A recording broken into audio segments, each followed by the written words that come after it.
5 minute late ആണല്ലോ. ജറൂസ് sir ജിമ്മിംഗ് ഉള്ളിലോട്ട് പോയിരിക്കുക. ഇയാളല്ലേ ഡയറക്ടർ? അതെ. എന്തിനാ ഇപ്പൊ ഇയാളെ ഇങ്ങോട്ട് കൊണ്ടുവന്ന്? സർവീസ് സാറിനെ മൂഡ് ഔട്ട് ആക്കാനോ?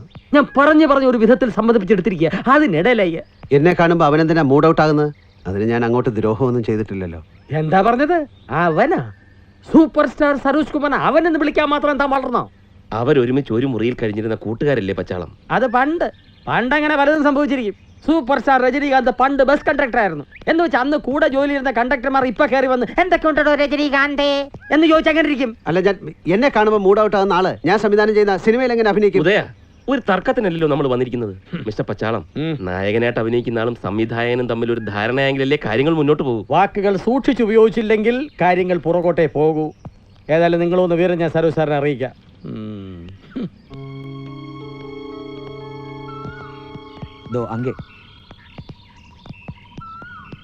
പറഞ്ഞല്ല, ഓർമ്മയുണ്ടല്ലോ.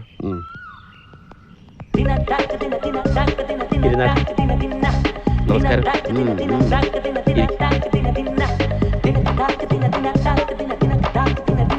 Beautiful house. ഇത് പണിതാണോ വാങ്ങിയതാണോ? വാങ്ങിയതോ? കൊള്ളാം. ദാ ആ കാണുന്ന ഓരോരോ പുല്ല് വരെ സരോജ് സാറിന്റെ സ്വന്തം ഐഡിയ ആണല്ലേ? എനിക്ക് തോന്നി എല്ലാത്തിലും ഒരു കലാകാരന്റെ കരവിരുത് പ്രകടമായി കാണാം. ഇതിൽ വലിയ കാര്യങ്ങളൊന്നുമില്ല, പെട്ടെന്ന് തട്ടിക്കൂട്ടിയതാ.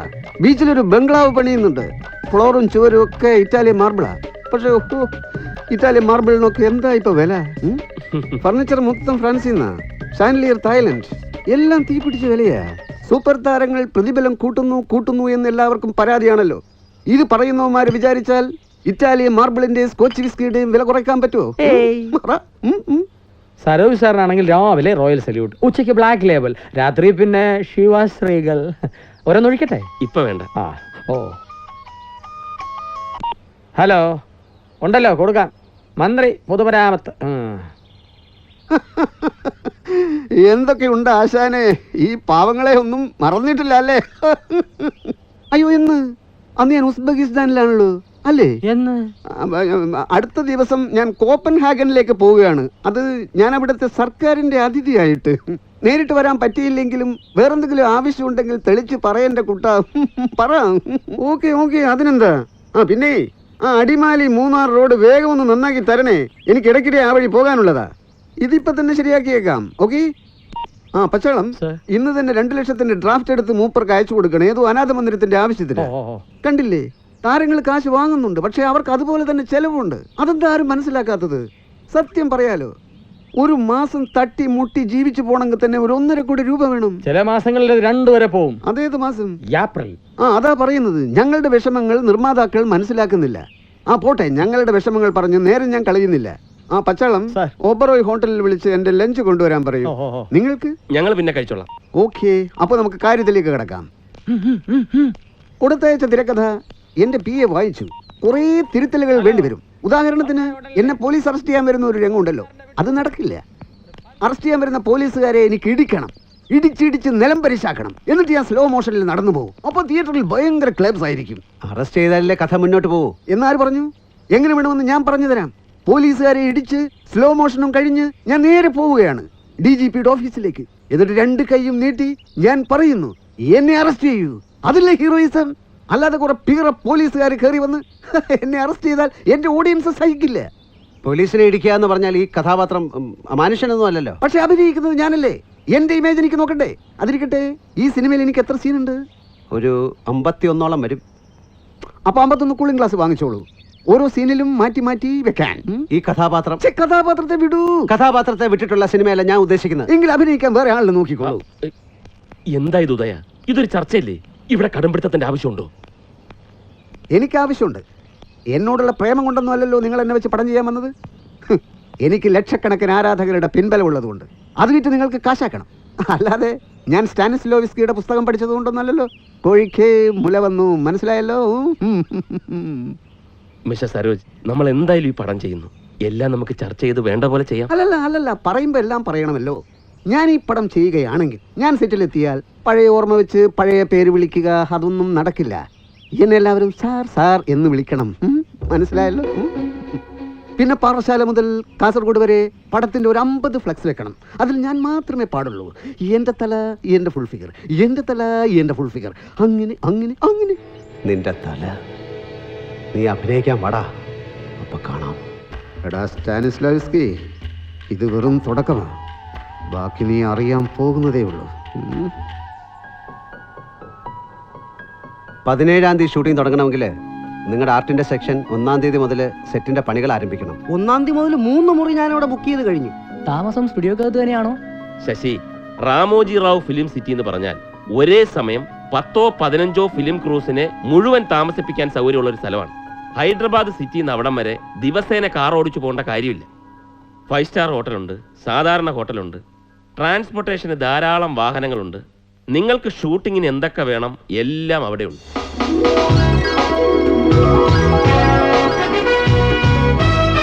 ആ സരോജ് കുമാറിന്റെ കൂടെ 8 സഹായികളാണ് വരുന്നത്. ആ തൊരപ്പം പച്ചാളം ബാസി, 2 തിരുമുകാരും, മേക്കപ്പ്, അരിവപ്പുകാരും, കുടപിടുത്തക്കാരും എന്ന് വേണ്ട.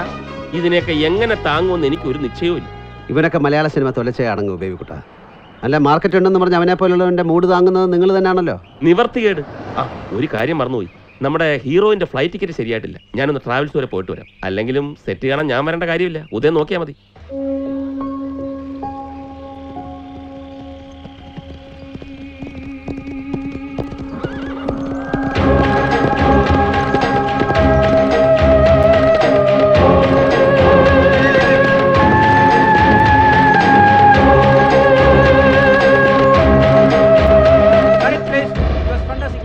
Thank you, sir.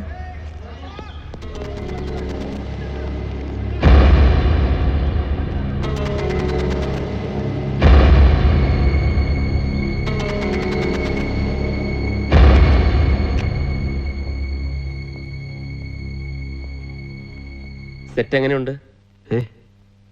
നമ്മുടെ സെറ്റേ ഞാനങ്ങോട്ട് പോയില്ല. അതെന്താ? മദ്രാസിൽ MGR ഫിലിം സിറ്റിയിൽ നമുക്ക് ഈ പടം ഷൂട്ട് ചെയ്യാം. എന്ത്? അതേ നടക്കൂ. ദയവ് ഇത് എത്രയും പെട്ടെന്ന് അതിനുള്ള ഏർപ്പാട് ചെയ്യും. ഉദയൻ എന്താ ഭ്രാന്തുണ്ടോ? മറ്റന്നാ ഷൂട്ടിംഗ് തുടങ്ങാനുള്ള എല്ലാ ഏർപ്പാടുകളും ചെയ്ത് കഴിഞ്ഞിട്ട് പെട്ടെന്ന് കാശ് എത്ര നഷ്ടം വരുമെന്ന് അറിയാവോ? എന്താ ഇപ്പൊ ഇവിടുത്തെ പ്രോബ്ലം എനിക്കാണ്. ഒരു സംവിധായകന്റെ മനസ്സാണ് അയാളുടെ സിനിമ. മനസ്സ് നേരെ നിന്നില്ലെങ്കിൽ എല്ലാം നഷ്ടമായി പോകും. ബേബിക്കുട്ടിനോട് ഞാൻ എല്ലാം പറഞ്ഞിട്ടില്ലേ? അവൾക്ക് വേണ്ടിയാണ് ഞാൻ സിനിമ പോലും ഉപേക്ഷിച്ചത്, ഒരു ഹോട്ടൽ ജോലിക്കാരനായത്. ആ എന്നെ പുറംകാല് കൊണ്ട് തട്ടിക്കളഞ്ഞു പോയവൾ ഏതൊരു തെലുങ്ക് സിനിമയിൽ അഭിനയിച്ചുകൊണ്ടിരിക്കുക. ഇവിടെയോ? ആ, അവളുടെ സാന്നിധ്യമുള്ള ഒരു സ്ഥലത്ത് ഞാൻ എങ്ങനെ എൻ്റെ സിനിമ ഷൂട്ട് ചെയ്യും? മനസ്സിലായില്ല. അന്വേഷിച്ചപ്പോൾ ഇനിയും കുറേ നാൾ അവർക്കിവിടെ ഷൂട്ടിംഗ് ഉണ്ടത്രേ. അതുകൊണ്ട് എൻ്റെ മാനസികാവസ്ഥ മനസ്സിലാക്കാൻ ബേബിക്കുട്ടിന് കഴിയുന്നില്ലേ? കഴിയുന്നില്ല. ലക്ഷക്കണക്കിന് രൂപ മുടക്കി ഒരു സിനിമ എടുക്കുകയാണ് നമ്മൾ. ആ സിനിമയോട് കമ്മിറ്റ്മെന്റ് ഉള്ള ഒരാൾ മറ്റൊന്നും ആലോചിക്കേണ്ട കാര്യമില്ല, ആലോചിക്കാൻ പാടില്ല. ഞങ്ങൾ ഇവിടെ വെച്ച് തമ്മിൽ കാണേണ്ടി വന്നാൽ, എനിക്ക് എൻ്റെ നിയന്ത്രണം വിട്ട് എന്തെങ്കിലും ഇഷ്യൂ ഉണ്ടായാൽ? നാണമില്ലേ നിനക്കിങ്ങനെ സംസാരിക്കാൻ? Are you not a professional?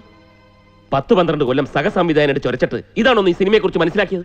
വേണ്ട, ഷൂട്ട് ചെയ്യണ്ട. വ്യക്തിപരമായ എല്ലാ പ്രശ്നങ്ങളും അവസാനിച്ചതിന് ശേഷം ഷൂട്ട് ചെയ്യാം.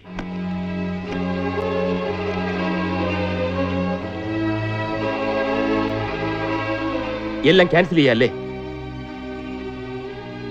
അല്ലെങ്കിൽ MGR ഫിലിം സിറ്റി പോവാം, അവിടെ മധുമതി വന്നാൽ. അമേരിക്കയ്ക്ക് പോവാം, അവിടെ മധുമതി വന്നാൽ. ഓടാൻ തീരുമാനിച്ചവൻ ജീവിതാവസാനം വരെ ഓടിക്കൊണ്ടേയിരിക്കും. അവളെല്ലാം മറന്ന് സിനിമയിൽ അഭിനയിക്കുന്നില്ലേ? You have to take it as a challenge. തമ്മിൽ കണ്ടാൽ എന്തിനാ ഇഷ്യൂ ഉണ്ടാവുന്നത്? ഇഷ്യൂ ഉണ്ടാവണോ ഉണ്ടാവണ്ടയോ എന്ന് തീരുമാനിക്കേണ്ടത് നമ്മളാണ്. ഉദയന്റെ ആദ്യത്തെ സിനിമയാണ്. മറ്റന്നാ ഷൂട്ടിംഗ് തുടങ്ങണം. മറ്റൊന്നും ഇപ്പൊ ആലോചിക്കണ്ട.